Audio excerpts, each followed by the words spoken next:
I'm about to explain to you how a business works and why we are shooting America in the face. Yes, it may be a little darker than usual tonight, but we're going to end it all with a great video you're going to love. Hang on, all this is coming up on I'm Right.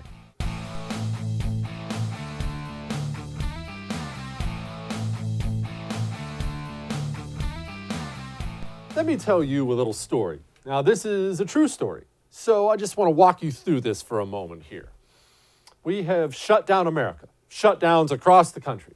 California, Pennsylvania, New York's shutting down, Louisiana. I've heard rumors about Indiana and Wisconsin that may have already happened. We're getting conflicting information right now. And we're hearing things, I keep hearing things because I'm screaming against these shutdowns. I keep hearing things like, well, we'll turn it back on. It's a brief pause. Well, they'll start again. So let me tell you something, ladies and gentlemen. Small businesses, they employ the vast majority of the people employed in the United States of America. Here's a real story. It's from a friend of mine. He and his brothers, frankly, own a retail store. I'm not going to tell you what they sell. I will just tell you they're fairly expensive items that all of you own. Well, most of you own. They are in unbelievable financial shape, or at least they were. And I say that because their father helped them start it as a consultant. And he's one of these business genius types who worked for a major oil company who all of you would know for years. And in retirement, his sons decided they were going to start this shop, and he stepped in and he said, okay, well, you're going to do this, and you're going to do this, and you're going to put so much cash away as reserves, and you're going to do these things. This is a long way of telling you this company is on some of the firmest financial footing I've ever seen in my entire life. In my entire life. And I have been around and am still around small businesses all the time. I've never seen such rock solid books in my life. On top of the fact, their business model's dynamite. They're growing. They're expanding. They went from 1 to 2 to 3. They're one of those companies that a major corporation steps in and writes a $500 million check to, and they all retire in Barbados or something tomorrow. That's what we're talking about here. Had an extended conversation with my buddy about what's happening right now with these shutdowns. Just shut it down, turn everything on. Do you know how long this company has until all 91 employees are laid off and my buddy is wiped out? This rock solid company, superstar company, 30 days. And the clock started ticking as soon as shutdown happened. Small businesses cannot survive. If small businesses do not survive, we are not heading towards a slowdown. We're not heading towards, we just got to figure it out. I guess we'll work something. We are heading towards a Great Depression. I'm not exaggerating. And now we finally have some people waking up in the country, echoing what I've been screaming for a week. We are heading towards 30% plus unemployment. Do you know what the unemployment peaked at during our Great Depression that we did have? 25%. We have 30% coming. And if you don't believe me, here's what we already know. We had 140,000 unemployment claims in Ohio in 1 week. That's one state, 1 week. Expand that over a month. Now expand that to all 50 states in the United States of America. And I forgot to mention, that number gets worse as we go. You see, my buddy's business can last a month. Most won't. Businesses will last 2-3 weeks, maybe, and they're gone. You have this notion in your head that everybody who owns a small business drives a Lamborghini. Life is good. They're rich, right? Do you know how many small businesses are out there where the owner is not even the highest paid employee? A lot of them. If you have a small business, you most likely run on 5 to 10% profits. That's pretty rough, but that's in there. That means you bring in 100 or you spend 100 every single month on overhead, on labor, on everything else. You spend 100. I'm just throwing out a number. You hope to bring in 105, 110. As a small business, if you put away a little or if you get the right amount of loans, you can survive a little downturn. You can survive a month where you only make 80, lose your shirt a little bit. maybe a second month of that if you really squeeze it. You cannot survive a month at zero. It is not humanly possible. Another person, allow me to tell you another story tonight. Another person I know, he is a billionaire with a B, a major, major business owner. He owns a million things I could tell you about, but I'm not going to right now. All his industries have basically been shut down. Do you know what his payroll is every month with revenues now at zero? His payroll is $2 billion a month. How long do you think he has? No, I don't expect you to cry any crocodile tears for the billionaire. That's how we're all built, right? How many employees get fired? How many employees are getting laid off now? Not next week, not 2 weeks from now, not a month from now, not a wait and see, well, it's just a pause. Ladies and gentlemen, not thousands, not tens of thousands, not hundreds of thousands, millions of Americans are being laid off, losing their business, losing their livelihoods as we speak. My inbox has been full for days of people having to make decisions on whether or not to pay the bills or whether or not to feed the family. Turn this economy back on now, or we're toast. All of that may have made you uncomfortable, but I'm right. You know what doesn't make me uncomfortable? MyBookie.ag. You see, we are all stuck at home right now. We're stuck here. You got the wife, you got the kids, everybody's screaming and yelling, everybody's stressed out. Business is most likely down or gone completely. God forbid, but maybe it is gone completely. You need some kind of an outlet. You can only do so many push-ups. You can only have so many beers.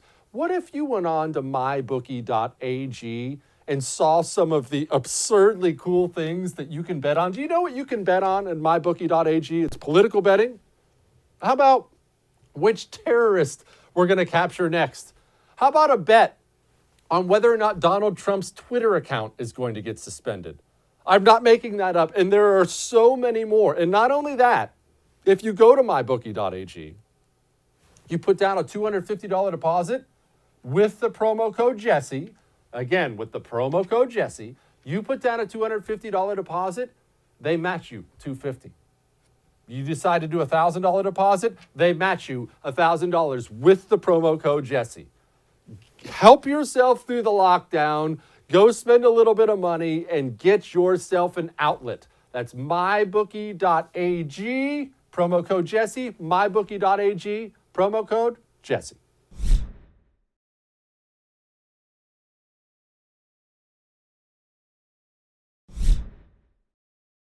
Before I get to comments like the ones Cuomo made, let me just explain something to all of you.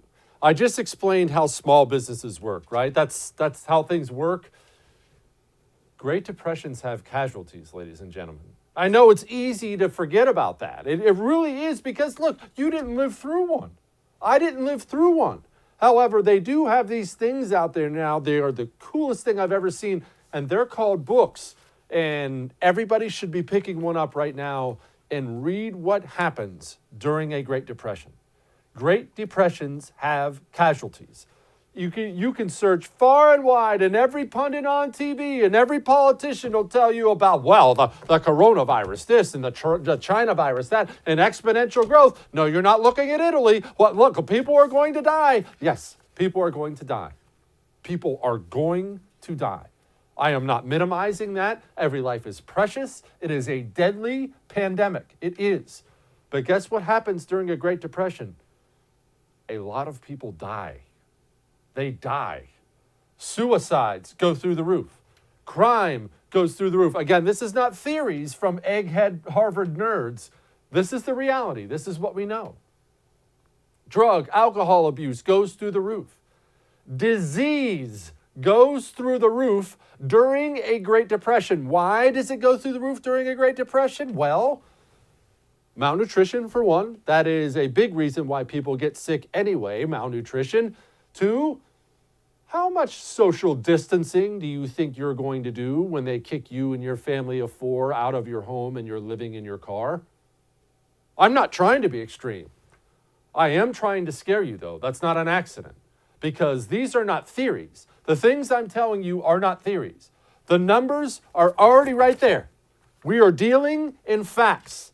When you get to 30% unemployment, when you contract your economy like this, when you maybe shave 50% off the GDP, which some people are considering, what some people are predicting, that is a Great Depression. I'm not theorizing about some virus you don't know about. I'm telling you what is coming to a theater near you.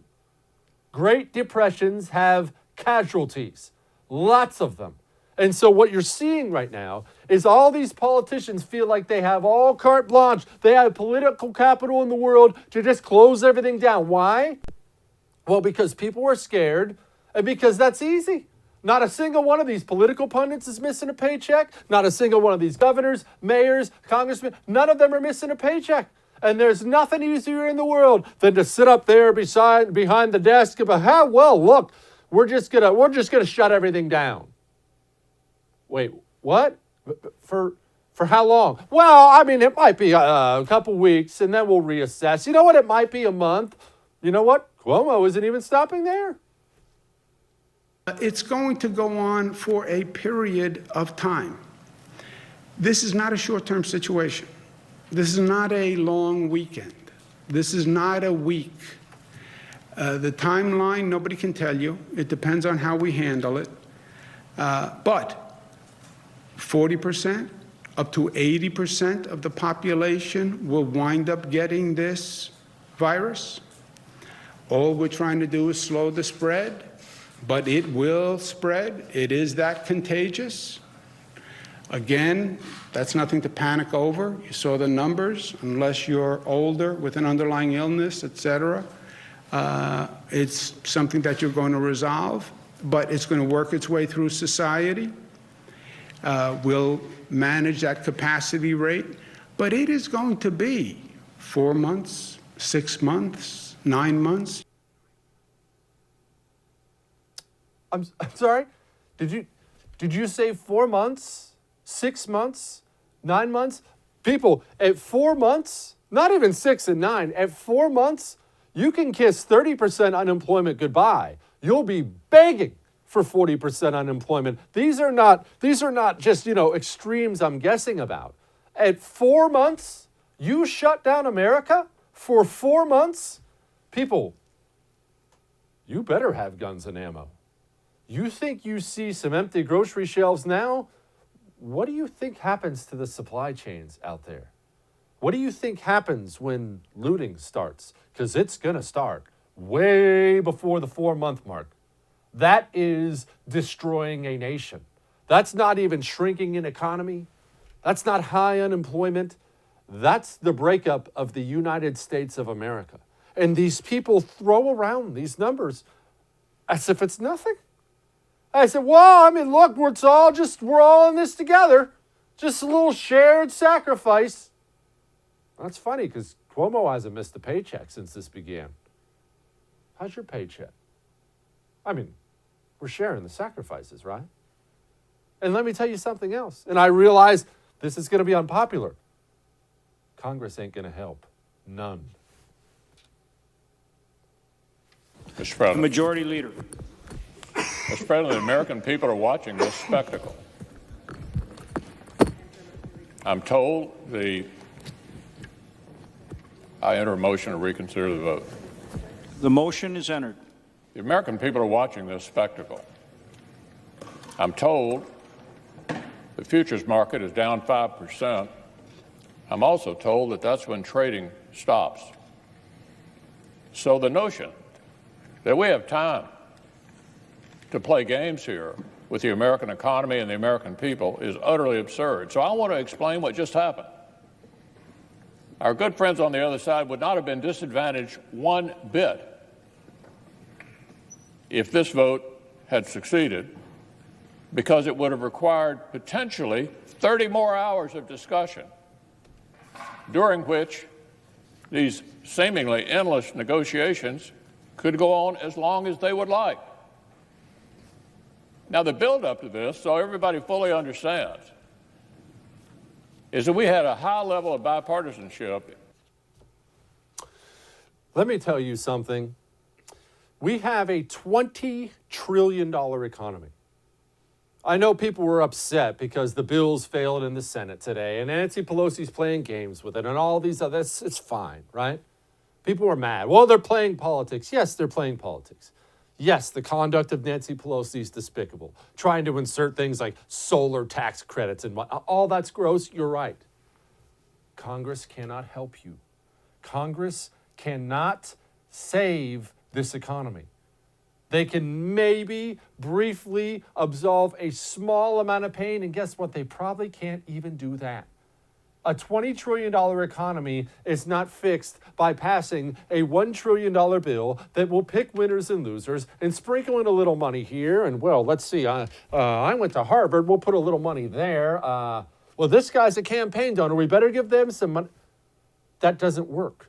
The federal government can't fix this. Either you unleash the private sector again right freaking now, or this country is heading towards a Great Depression.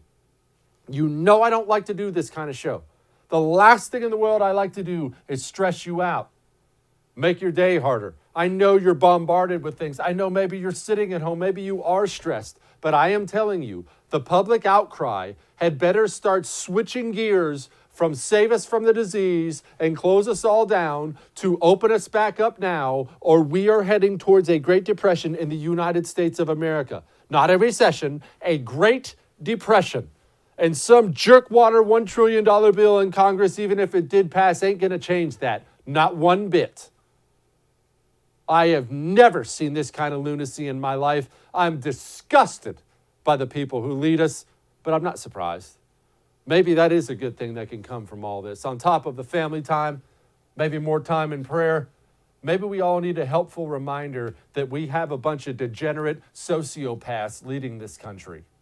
Don't trust them. Ever. All right. We have guests. Hang on.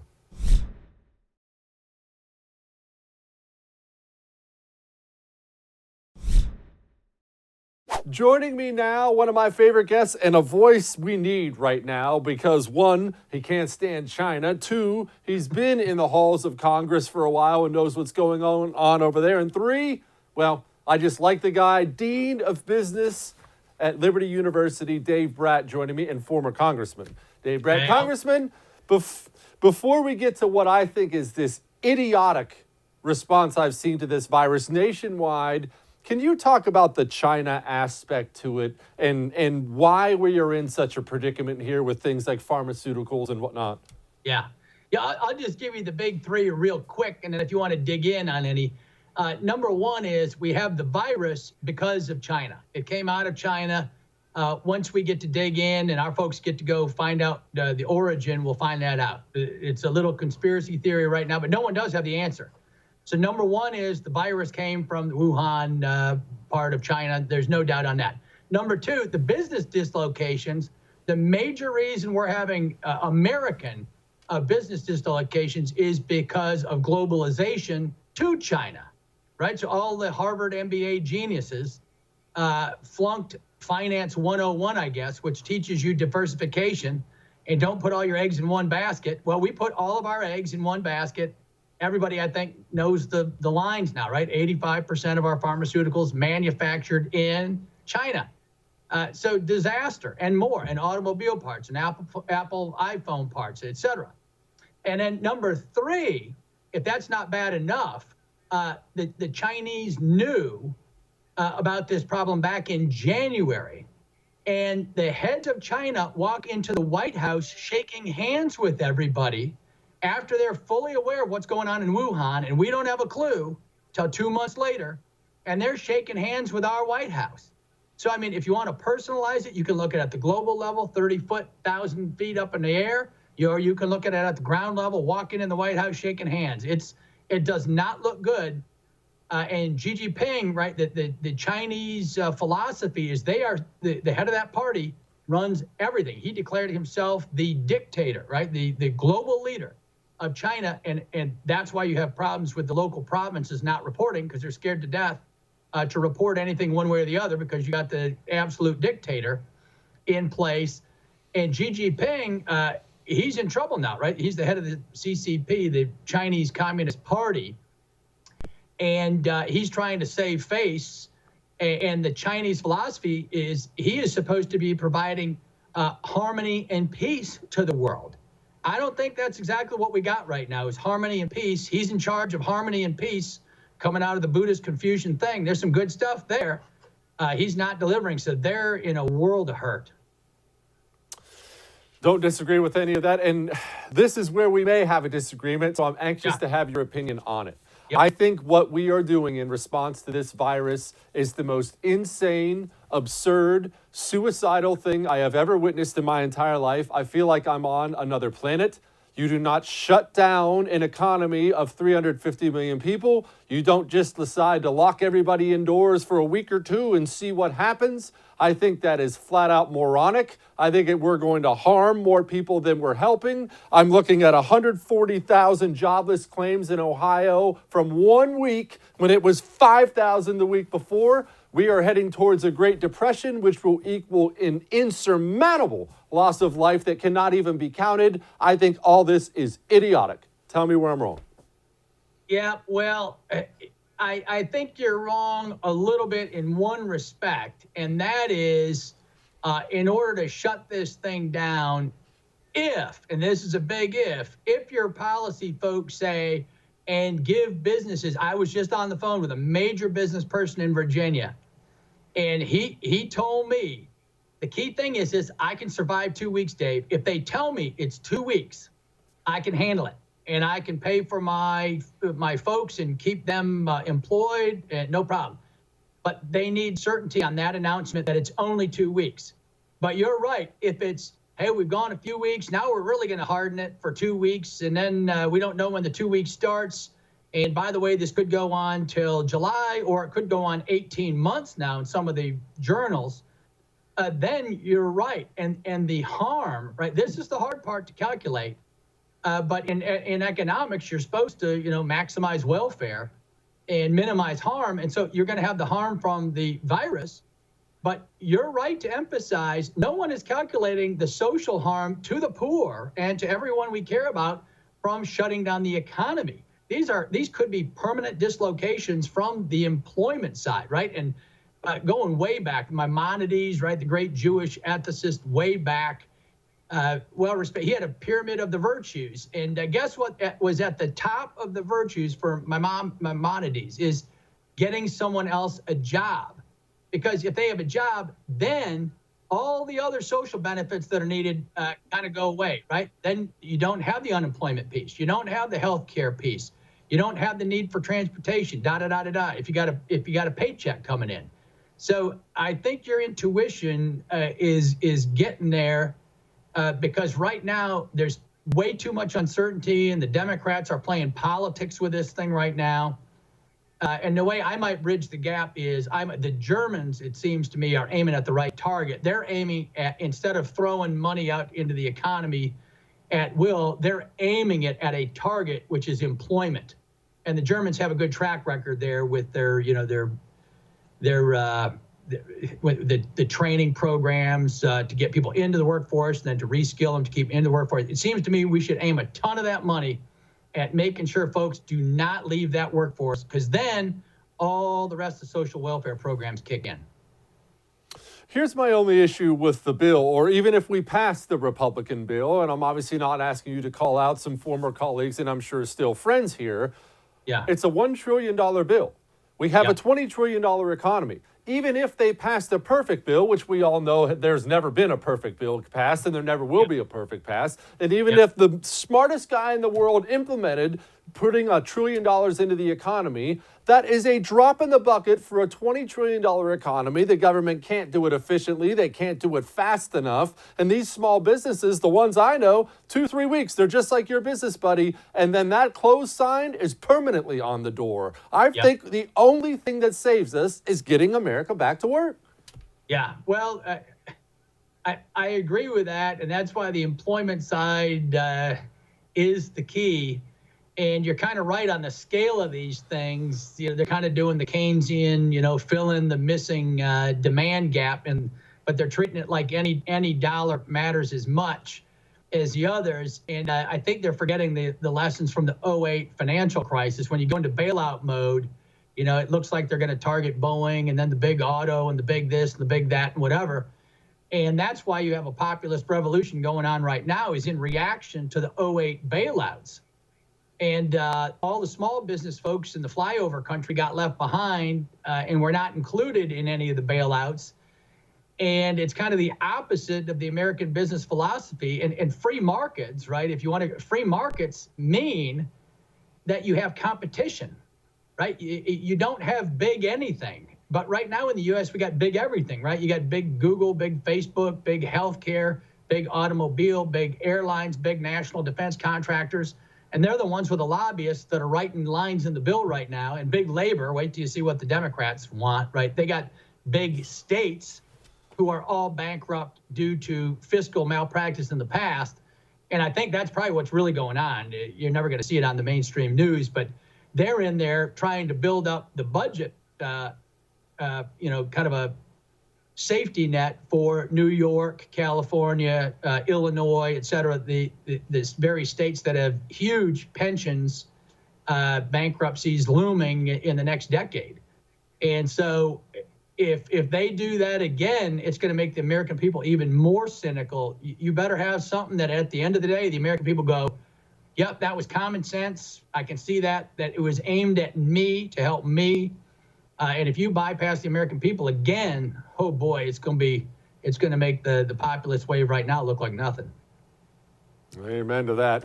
Former Congressman, Dean of Business at the Great Liberty University, Dave Brett. Thank you so much, Congressman. I appreciate you. Thanks for having me on. You do a great job. Thank you. Be good. You too. We have some good news. Well, something fun to watch. Hang on.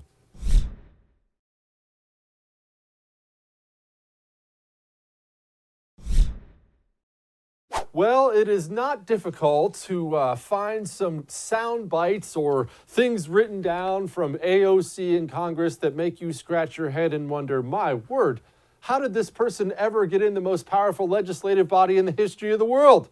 Well, she's not cemented there, people. There are options, and I'm thrilled we get to have one of them on right now. Michelle Caruso Cabrera joins me, and she is running against AOC. Before we get to AOC, though, tell me about you. What is your background? Jesse, first of all, thank you so much for having me on. And you being a former Marine, I want to thank you for your service, and also to all the people who are helping us get through this crisis right now. The emergency responders, the hospital workers, the people at supermarkets and drugstores and delivery people who are all heroes right now. And we all thank them, New Yorkers and Americans. And you knowing your service and having put your life on the line for America, you can understand what they're going through. I am running for Congress because I'm the daughter and the granddaughter of immigrants, and I believe in the American dream, and so do the people who live in the Bronx and Queens. They're immigrants or first generation, second generation immigrants, and they too believe in the American dream. And right now they're being robbed of it because they have a representative who doesn't care about them, who doesn't focus on what they need and what they want. She's constantly campaigning for Bernie. In fact, she did an online town hall with him last night instead of focusing on what's happening right here in Queens and in the Bronx. Tell me about your parents and grandparents. Oh, wow. They did all the typical jobs that recent arrivals do, right? They worked the overnight shifts, they washed dishes, they worked in the meat packing industry where you can still lose a finger or a limb. And they wanted so many things for their children and their grandchildren. And if they were still alive today, they would be so happy to see what their children have achieved and what their grandchildren have achieved. My father went to a commuter school, and he was so proud when I went off to a sleepaway college. Seeing each generation take a big step. I went to Wellesley College, where Hillary Clinton also went. I'd always wanted the first woman president to have gone to Wellesley. Didn't happen, but I'm proud to have done it. Now, why run against AOC? I mean, are you majorly ideologically opposed to her? Did she stiff you on a bill at some point in time? Why are you against this woman? She is robbing this district of prosperity. She drove away 25,000 jobs by pushing out Amazon when Amazon wanted to come and build their second headquarters here. She was against it. And when I talk to business owners here, when I talk to many people who live here, they just can't believe she would throw away so many jobs. And they understand, yeah, mostly they were tech jobs, but along with those tech jobs come so many other jobs: construction jobs, restaurant jobs, dry cleaners open, parking lot attendants. Those are meaningful jobs for people who are just starting out in life. And to have them just gone poof up in smoke. One restaurant owner told me, I was ready to hire more waitresses, kitchen staff. He told me in Spanish, yo pensaba que iba a ser un boom. I thought we were gonna have a boom. And then it didn't happen. They were really, really disgusted. Back when I was allowed to campaign out on the street, that's the number one thing people brought up was, why would somebody drive away so many jobs? And by the way, she's never here. They always saw her campaigning for other candidates that had nothing to do with the district and campaigning for Bernie. What does that have to do with the Queens and Bronx? Speaking of campaigning, what are you doing as far as campaigning now? I mean, obviously, you're in New York. You're all stacked on top of each other. The city's on lockdown, but the show must go on. You need to beat this woman. You have to do something. What are you doing? Well, technology is amazing.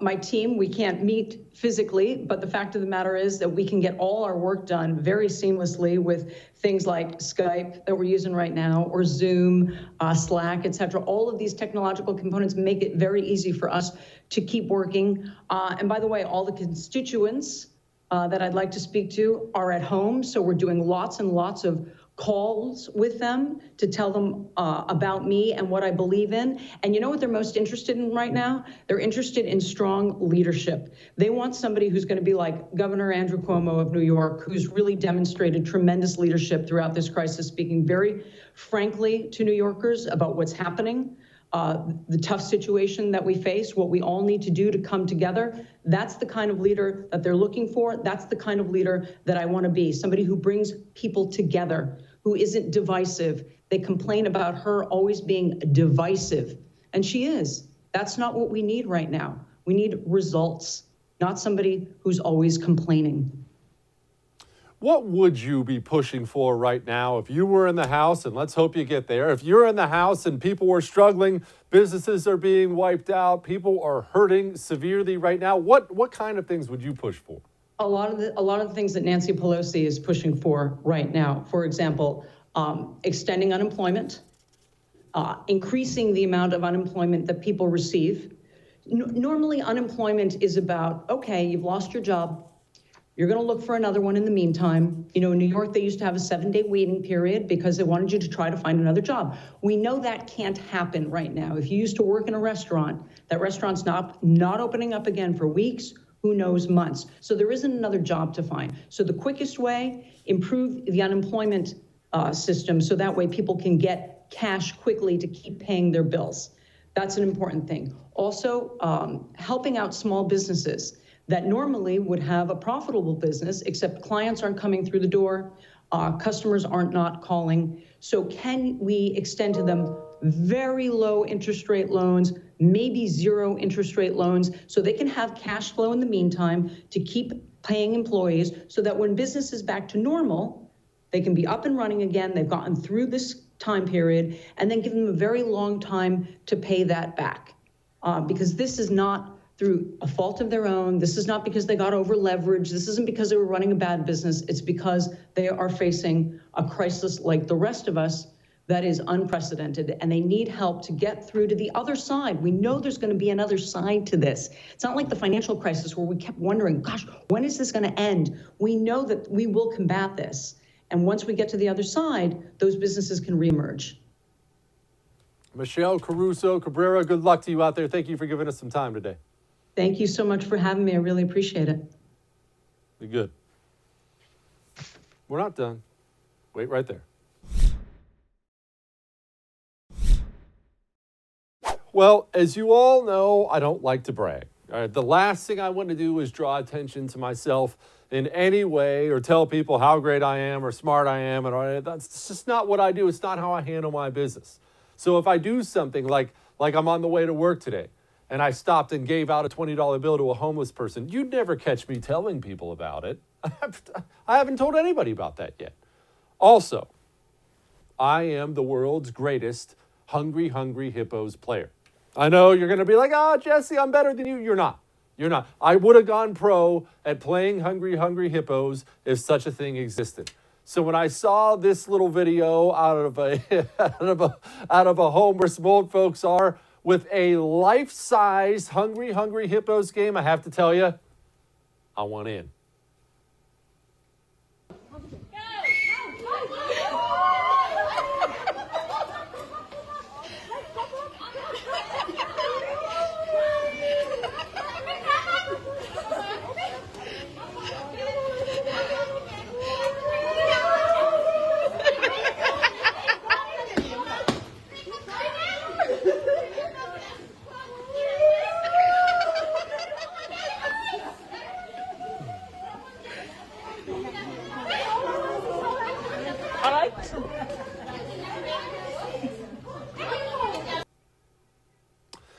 I am thrilled they're having a good time. I enjoyed the video. Where I have a major issue is whoever was driving that poor old bird on the right. One, he kept pulling her way out of the action. Part of the Hungry Hungry Hippos technique is you have to strike, retreat, and then strike again right away. You don't come back. There's no time to lag. There's no time to waste. This is combat, baby. And two, whoever was pulling her back and forth didn't have the brains to tell her to lift when you come back. You must deposit the balls in your own area before you go back. The poor thing was just stuck there, dragging it on the ground. I've had enough. Anyway, I'm going to see if I can step in and offer some coaching tips. We'll be back tomorrow to do it again. I'll see you.